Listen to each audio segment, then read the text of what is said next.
time ষ্টুডিঅ'ত মই প্ৰাঞ্চল আৰম্ভণিতে এটা ব্ৰেকিং নিউজ আসুৰ নতুন সাধাৰণ সম্পাদক হিচাপে নিৰ্বাচিত হৈছে শিৱসাগৰৰ সমীৰণ ফুকন আজিৰে পৰা ৰংঘৰৰ বাকৰিত অনুষ্ঠিত হৈছে সদৌ অসম ছাত্ৰ সন্থাৰ অধিৱেশন আসুৰ প্ৰতিনিধি সভাত নতুন সাধাৰণ সম্পাদক হিচাপে নিৰ্বাচিত হয় সমীৰণ ফুকন ইয়াৰ পূৰ্বে ভাৰপ্ৰাপ্ত সাধাৰণ সম্পাদকৰ দায়িত্বত আছিল সৰ্জুন হানছে আজিৰে পৰা ৰংঘৰৰ বাকৰিত অনুষ্ঠিত হৈছে আসুৰ অধিৱেশন এই অধিৱেশনত ভাগ লৈছে ৰাজ্যৰ বিভিন্ন জিলাৰ 5000 প্ৰতিনিধিয়ে प्रतिनिधि सभात साधारण सम्पादक हिसापे निर्वाचित करे সমীৰণ ফুকনক শিৱসাগৰৰ ঐতিহাসিক তলাতল ঘৰৰ বাকৰিৰ সুকাফা সমন্বয় ক্ষেত্ৰত দুদিনীয়াকৈ অনুষ্ঠিত হৈছে সদৌ অসম ছাত্ৰ সন্থাৰ অধিৱেশন মাত্ৰ আনুষ্ঠানিক ঘোষণা কৰিবলৈ বাকি আছে ইতিমধ্যে তেওঁ নিৰ্বাচিত হৈছে কিন্তু আনুষ্ঠানিক ঘোষণাৰ বাবে হয়তো আৰু মাত্ৰ কেইটামান সময় আমি অপেক্ষা কৰিব লাগিব সন্ধিয়াৰে পৰা শিৱসাগৰৰ পৰাগধৰ চলিহা প্ৰেক্ষাগৃহত অনুষ্ঠিত হৈছিল আসুৰ প্ৰতিনিধি সভা আৰু এই প্ৰতিনিধি সভাতেই নতুন সাধাৰণ সম্পাদক হিচাপে নিৰ্বাচিত হৈছে শিৱসাগৰৰ সমীৰণ ফুকন কিন্তু আনুষ্ঠানিক ঘোষণা এতিয়াও বাকি আছে আজিৰে পৰা ৰংঘৰৰ বাকৰিত সদৌ অসম ছাত্ৰ সন্থাৰ এই অধিৱেশন আৰম্ভ হৈছে আসুৰ প্ৰতিনিধি সভাত নতুন সাধাৰণ সম্পাদক হিচাপে সমীৰণ ফুকনৰ নাম উচ্চাৰিত হয় ইয়াৰ পূৰ্বে ভাৰপ্ৰাপ্ত সাধাৰণ সম্পাদকৰ দায়িত্বত আছিল সৰ্জুন হানছে আমি লাইভত যাবলৈ চেষ্টা কৰিম আজিৰে পৰা ৰংঘৰৰ বাকৰিত যেহেতু আসুৰ অধিৱেশন অনুষ্ঠিত হৈছে এই অধিৱেশনত ভাগ লৈছে ৰাজ্যৰ বিভিন্ন জিলাৰ 5000 প্ৰতিনিধি সভাত সাধাৰণ সম্পাদক হিচাপে সমীৰণ ফুকনক নিৰ্বাচিত কৰাৰ খবৰ আহিছে শিৱসাগৰৰ ঐতিহাসিক তলাতল ঘৰৰ বাকৰিৰ সুকাফা সমন্বয় ক্ষেত্ৰত দুদিনীয়াকৈ অনুষ্ঠিত হৈছে সদৌ অসম ছাত্ৰ সন্থাৰ এই অধিৱেশন আৰু সন্ধিয়াৰে পৰা শিৱসাগৰৰ পৰাগধৰ চলিহা প্ৰেক্ষাগৃহত অনুষ্ঠিত হৈছিল আসুৰ প্ৰতিনিধি সভা সমীৰণ ফুকন দীৰ্ঘদিন ধৰি আসুৰ সৈতে জড়িত আৰু আসুৰ বিভিন্ন কাৰ্যসূচীত নেতৃত্ব তেওঁ গ্ৰহণ কৰি থাকে আৰু নিজৰ নেতৃত্ব ইতিমধ্যে তেওঁ প্ৰমাণিতও কৰিছে সেইগৰাকী সমীৰণ ফুকনকে আসুৰ পৰৱৰ্তী সাধাৰণ সম্পাদক হিচাপে নিৰ্বাচিত কৰাৰ খবৰ আহিছে অৱশ্যে আনুষ্ঠানিক ঘোষণা কৰিবলৈ এতিয়াও বাকি আছে কিছু সময়ৰ পাছতে হয়তো আনুষ্ঠানিকভাৱে ঘোষণা কৰিব কিন্তু সমীৰণ ফুকনক আসুৰ সৈতে জড়িত বহুজনে ভালদৰে চিনি পায় আৰু আসুৰ বিভিন্ন কাৰ্যসূচীসমূহ সুচাৰুৰূপে চলাই নিয়াৰ ক্ষেত্ৰত এই সমীৰণ ফুকনে বিভিন্ন সময়ত নেতৃত্ব গ্ৰহণ কৰি আহিছে আৰু সুচাৰুৰূপে সেই নেতৃত্ব পালন কৰি আহিছে ইয়াৰ পূৰ্বে শিৱসাগৰ জিলাৰ আসুৰ নেতৃত্বত আছিল এইগৰাকী সমীৰণ ফুকন তাৰ পাছত তেওঁ কেন্দ্ৰীয় নেতৃত্বলৈ আহিলে আৰু কেন্দ্ৰীয় নেতৃত্বত অহাৰ পাছত অৱশেষত তেওঁৰ বাবে এটা ভাল দিন কাৰণ এতিয়া আসুৰ পৰৱৰ্তী সাধাৰণ সম্পাদকৰ দায়িত্ব এইগৰাকী সমীৰণ ফুকনে লাভ কৰিছে আমাৰ সাংবাদিক প্ৰদীপ গগৈ বৰ্তমান লাইভত আছে প্ৰদীপ অধিক তথ্য বিচাৰিছো আপোনাৰ পৰা সমীৰণ ফুকনক সদৌ অসম ছাত্ৰ সন্থাৰ স্থায়ী সাধাৰণ সম্পাদক হিচাপে প্ৰতিনিধি সভাই নিৰ্বাচিত কৰিছে আৰু সেই সমীৰণ ফুকন বৰ্তমান আমাৰ ভাষ্য ল'বলৈ চেষ্টা কৰিম আৰু ভাৰপ্ৰাপ্ত সম্পাদক সৰ্জুন হানছেক তেখেতক উপসভাপতি হিচাপে দায়িত্ব দিছে মই এই সমীৰণ ফুকনৰ বৰ্তমান ভাষ্য ল'ম এয়া আৰু সদৌ অসম ছাত্ৰ সন্থাই যিসমূহ অসমৰ অনাহিত যিবিলাক কাম কাজ কৰি আছে সকলোবিলাকৰ বিৰুদ্ধে কঠোৰ সংগ্ৰাম কৰিছিল বিৰোধী সংগ্ৰাম সদৌ অসম ছাত্ৰ সন্থাই আগবঢ়াই নিব বহু আই মাতৃৰ বুকু সুদান কৰা শিৰৰ সিন্দুৰ মুচি দিয়া এনেকুৱা ধৰণৰ সংস্কৃতি আত্মহলৈ উঠিছে যিবিলাক সামগ্ৰীয়ে সমাজখনক বিপথে পৰিচালিত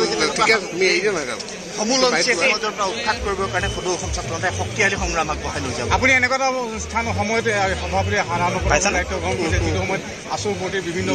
স্থাপন কৰিছিল আসুৰ প্ৰতি শংকা যি বিতৰ্কৰ সূচনা আছিল সংস্কাৰৰ ক্ষেত্ৰত আপোনাৰ কিবা পৰিকল্পনা আছে নেকি সদৌ অসম ছাত্ৰ সন্থাক যিমানেই আমনি নোপোৱা কিয় সদৌ অসম ছাত্ৰ সন্থাৰ শক্তি ইতিমধ্যে আপোনালোকে দেখিছে শিৱসাগৰ বাকী ৰাইজে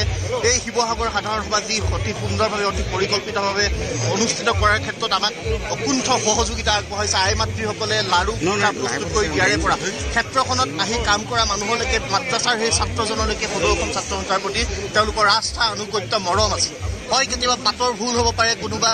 নেতৃত্বই ভুল কৰিব পাৰে কিন্তু নেতৃত্বৰ ভুল মানে সংগঠনটোৰ ভুল হ'ব নোৱাৰে সংগঠনটোৰ সংবিধান আছে এই সংবিধান অনুসৰি সদৌ অসম ছাত্ৰ সন্থা আগুৱাই যায় ক'ৰবাত কেতিয়াবা লেঠা লাগিব পাৰে কিন্তু সদৌ অসম ছাত্ৰ সন্থাক আমি পুনৰ কওঁ যে ৰাইজক আমি অভিভাৱক হিচাপে লৈ আগবাঢ়ি যাওঁ ৰাইজৰ অভিভাৱকত্বৰে সদৌ অসম ছাত্ৰ সন্থা আগুৱাব আমি যদি ভুল কৰোঁ ভুলটো শুধৰাই দিবৰ কাৰণে আমি ৰাইজলৈ আহ্বান জনাইছোঁ আৰু অসমৰ ৰাইজে আমাক এইকণ মৰম দিব বুলি আমি আশা কৰিছোঁ আৰু আমি আশা কৰিম যে সদৌ অসম ছাত্ৰ সন্থাৰ অনাগত দিনৰ যাত্ৰাত আমি নতুন কিবা সংযোজন কৰিব পাৰিম যিহেতু ডক্টৰ সমুজ্জ্বল কুমাৰ ভট্টাচাৰ্য ডাঙৰীয়াৰ মাৰ্গদৰ্শনেৰে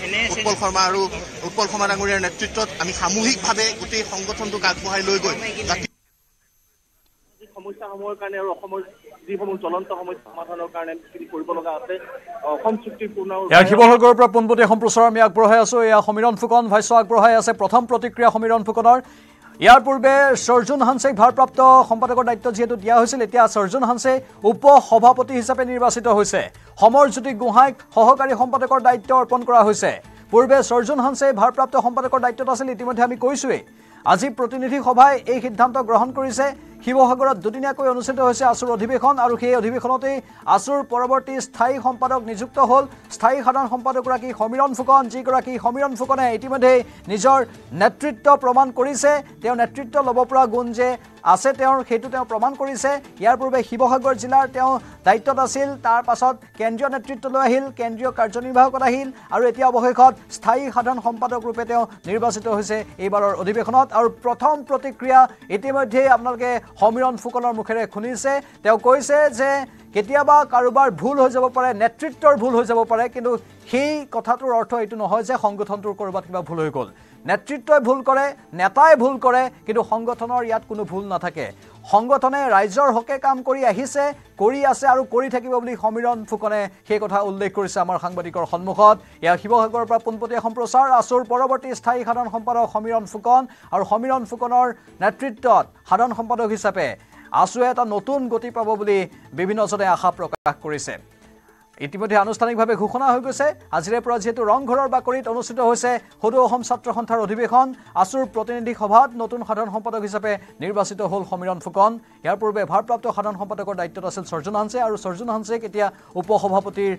দায়িত্বত দিয়া হৈছে উপ সভাপতি হিচাপে তেওঁ নিৰ্বাচিত হৈছে যদি সম্ভৱ হয় আমি পুনৰ পোনপটীয়া সম্প্ৰচাৰত যাবলৈ চেষ্টা কৰিম কিছু সময়ৰ পাছত